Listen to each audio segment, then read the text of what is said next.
Hi friends, welcome to my channel. ఈరోజు పాప మా ఫ్రెండ్స్తో కలిసి బాబా టెంపుల్కి వెళ్ళాం. బాబా టెంపుల్లో పంచడానికి పులిహోర ప్రసాదం చేశాను.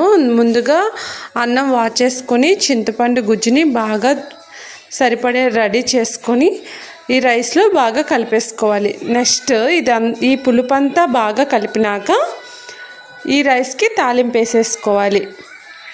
స్టవ్ మీద కళాయి పెట్టి శనగపప్పు, మినప్పప్పు, ఆవాలు, జీలకర్ర, ఎండుమిర్చి, పచ్చిమిర్చి, కరివేపాకు వేసేసుకొని బాగా ఫ్రై అవనివ్వాలి.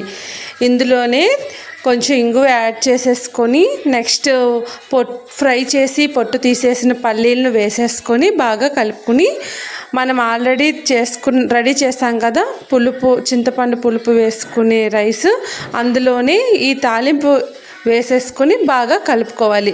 ఇప్పుడు పులిహోర రెడీ అయిపోయింది కదా, తీసుకువెళ్ళడానికి రెడీ చేసుకున్నాను. ఇంకా అంతా రెడీ అయినాక మా ఫ్రెండ్ వాళ్ళ ఇంటికి వెళ్ళి అక్కడి నుంచి టెంపుల్కి వెళ్ళామన్నమాట. అందరం కలిసి టెంపుల్కి వచ్చేసాము. చూడండి టెంపుల్లో ఎలా ఉందో. ఇంకా టెంపుల్కి వెళ్ళేసరికి బాబాని అలంకరణ చేస్తున్నారు.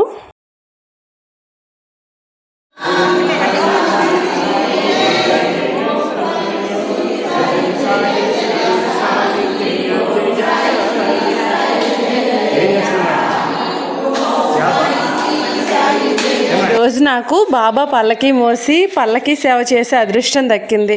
పూజ దర్శనం అంతా కంప్లీట్ అయిపోయింది. మా పాప చూడండి చుట్టూరా తిరుక్కుంటూ దండాలు పెట్టేస్తుంది. నెక్స్ట్ హారతి ఇచ్చారు. ప్రసాదం అంతా చేశాక అందరూ ఒక్కొక్కరుగా హారతి సేవ చేసుకున్నారు. నెక్స్ట్ అక్కడే భోజనాలు పెడతారనమాట.